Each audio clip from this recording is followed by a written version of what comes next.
السلام عليكم خوتي خواتاتي، مرحبا بكم في القناه ديالكم. كنرحب بكم وكنرحب بجميع الناس اللي عاد التحقات بالقناه. كنقول لهم مرحبا والف مرحبا. الى اول مره كتزوروا القناه ابوناو وفعلوا زر الجرس باش يوصلكم كل جديد. اليوم غادي نشارك معكم طريقتي في تحضير الكاب كيك اللي كيجي البنات اكثر من رائع. كيجي مفشفش، كيجي خاوي من الداخل، كيجي مهوي. وغادي نعطيكم جميع الاسرار ديال المخابز الكبرى. نخليكم تعرفوا على المقادير وطريقه التحضير وطريقه الطياب ديالو البنات كما غادي نشوفوا معايا. شوفوا كيفاش كيجي من الداخل، كيجي فشفش، كيجي مهوي. شوفوا شفتوا البنات، غادي نعطيكم جميع الاسرار ديال هاد الكاب كيك. الا عمرك ما درتيه او عمره ما صدق معاك، ان شاء الله هاد الطريقه وهاد المقادير غادي يصدق معاك من اول مره، من اول تجربه غديريها غيصدق معاك ان شاء الله. 2 حبات ديال البيض عطاتني 24 حبه. هاد الحبات كبار، وانتم الا درتو صغار منهم غتحصلوا على اكثر من 24 حبه. وإلا بغيتو ديروا كبار منهم غادي فعلا غادي ديروا هكاك شي 16 حبه او 14 حبه. الا بغيتو كبار من هادشي مازال، غير بجوج بيضات. نخليكم تعرفوا معايا على المقادير وطريقه التحضير، وفرجه ممتعه البنات.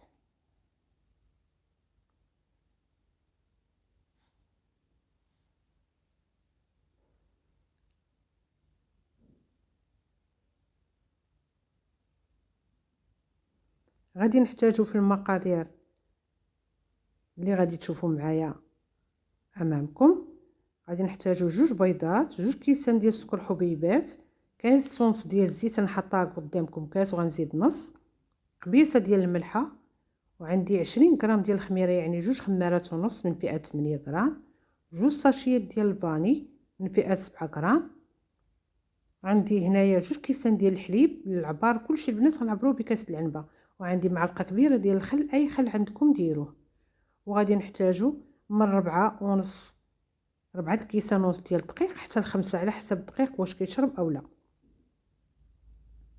في اناء غندير قبيصه ديال الملحه، وغنضيف عليها 2 حبات ديال البيض. البنات البيض يكون بحراره المطبخ، الا كان في الثلاجه خرجوه تقريبا بشي ساعه قبل باش يطير منه هذيك البروده.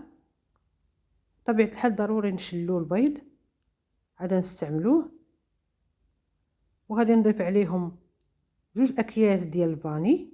وانتم نسموا باش ما بغيتوا اي نكهه، بغيتوا ديروا البرتقال، قشور البرتقال او قشور الليمون الحامض، لكم الاختيار.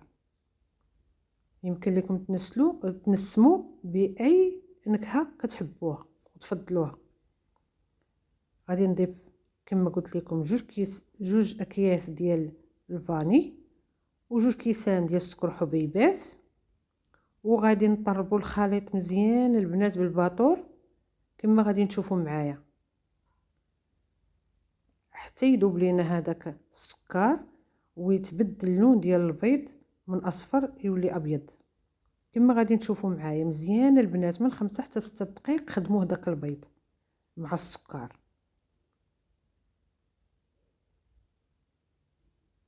ضروري البنات ما نخدموا البيض والسكر مزيان. راه الوصفه الا بغيتيها تجيك بحال كما شفتيها تبعي الخطوات. شفتوا هنا البيض البنات كيفاش تحول ولا ابيض. دابا غادي نضيفوا الزيت تدريجيا شويه بشويه البنات. كما قلت لكم راه عندي كاس ونص ديال الزيت، غادي نكمل هاد الكاس وغادي نضيف النص وغنبقى ندخلو شويه بشويه. وانا كنضيف الزيت وكنخليه حتى ينسجم مع المكونات الاخرى وعاد كنضيف حتى نكمل الكميه ديال الزيت كامله. ضروري البنات ما تتبعوا هاد الخطوات. راه ان شاء الله الا تبعتوا هاد الخطوات كما قلت لكم من الاول اخر غادي تنجح معاكم الوصفه 100%.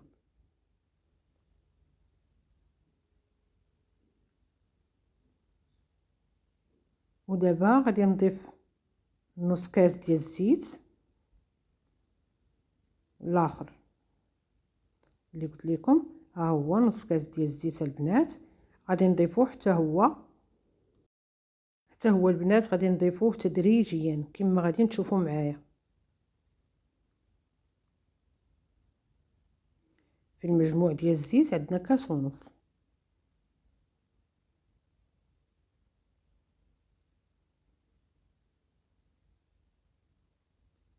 وغادي نبقاو نخلطوا حتى ينسجم الزيت مع المكونات. دابا غادي نضيفوا 2 كيسان ديال الحليب عادي البنات، يكون حتى هو خارج من الثلاجه، ما يكونش بارد وصافي، ما يكونش بارد بزاف. غادي نضيفوا 2 كيسان وغادي نخلطوا باش ينسجم الحليب مع المكونات. ما غاديش نبالغوا في الخفق، غير شويه ينسجم مع المكونات وصافي. هنا غادي نضيف معلقه كبيره ديال الخل، وانتم ضيفوا اي خل عندكم، سواء هذا ديال السيترون او ديال الخل العادي او الخل الابيض اللي عندكم. معلقه كبيره غادي نضيفها.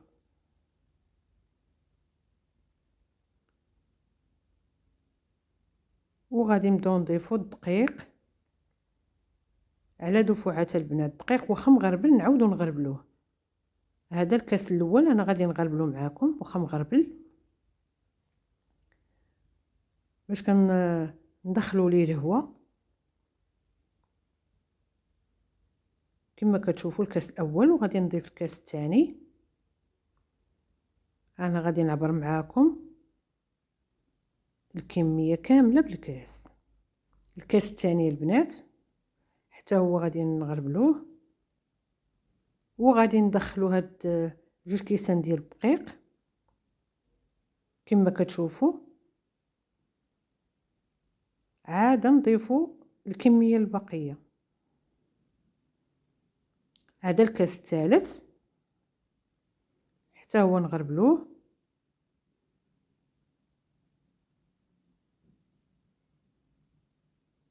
وغادي نضيفوا الكاس الرابع.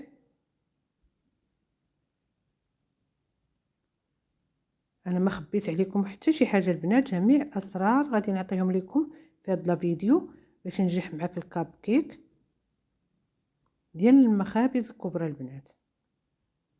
الكاس الرابع حتى هو غادي ندخلو هاد الدقيق مع المكونات تنسجم معاهم.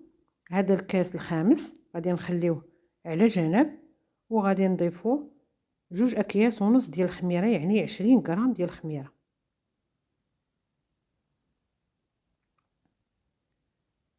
كما كتشوفوا. وغادي نغربلوها حتى هي باش ما يكونوش فيهم دوك الحبيبات ولا شي حاجه. في المجموع البنات 20 غرام، غادي نضيفوا النص من الكيس الثالث ونغربلوهم. وغادي نضيفوا الدقيق. انا خليت هنا 4 كاس ديال الدقيق البنات، من الكاس الخامس 4 كاس. وغادي نخلط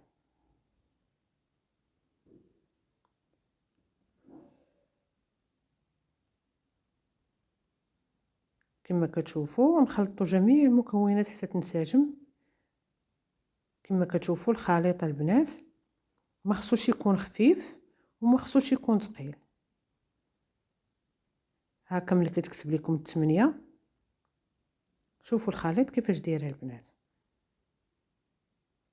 ودابا غادي نديو الخليط ديالنا الكونجيلاتور ونخليه واحد ربع ساعه، وعاد نرجعوا باش نديروه في هاد الاكياس.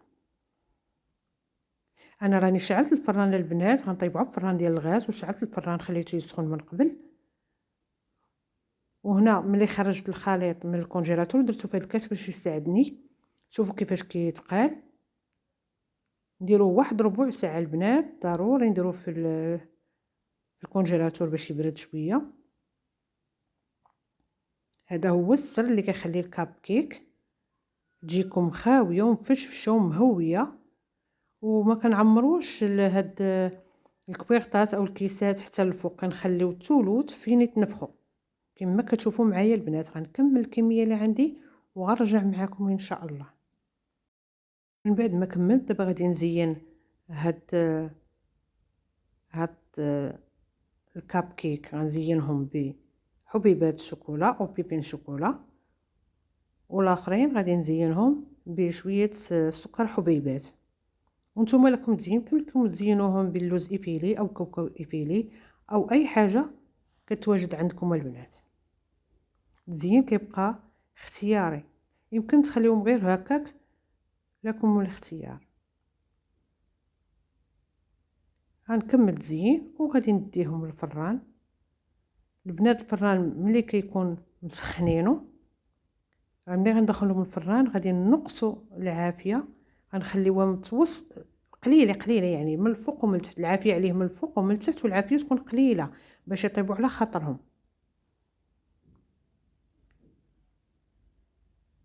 هادو جميع الاسرار انا عطيتهم لكم البنات ديال هاد الكاب كيك. تبارك الله ما شاء الله. شوفوا الكاب كيك ديالنا ملي خرج من الفران كما كتشوفوا. 2 حبات ديال البيض عطوني 24 حبه، جاو محمرين مفشفشين مهويين من الداخل. شوفوا تبارك الله ما شاء الله شكلا ومذاقا البنات. كنتمنى يعجبكم هاد لا فيديو، وإلا عجبكم هاد لا فيديو بارطاجيوه مع احبابكم وصحابكم وجيرانكم باش تعم الفائده البنات. شوفوا البنات انا غادي نفتح معكم وحده باش تشوفوا علاش كنهضر. هانتوما البنات كيفاش كيجيو هاد الكاب كيك، كيجيو زوينين البنات ويحمروا لك وجهك. هانتوما شوفوا من الداخل ديالهم البنات كي دايرين مهويين ومفشفشين وخاويين. تبارك الله ما شاء الله. واللذة يا سلام يا البنات. جاوبوهم وطاقيوني في التعاليق البنات، قولوا لي واش نجحات معكم الوصفه او نجحاتش معكم الا تبعتوا هاد الطريقه. راه غادي تولي محترفه في هاد الكاب كيك. وإلا بغيتي ديري شي مشروع راه هاد الكاب كيك راه يصلح ليك البنات تخدمي مع موالين الحوانت او المخابز، راه كاينين اللي كياخذوا هاد الشيء. شوفوا تبارك الله ما شاء الله. وبسلام عليكم الى فيديو قادم ان شاء الله.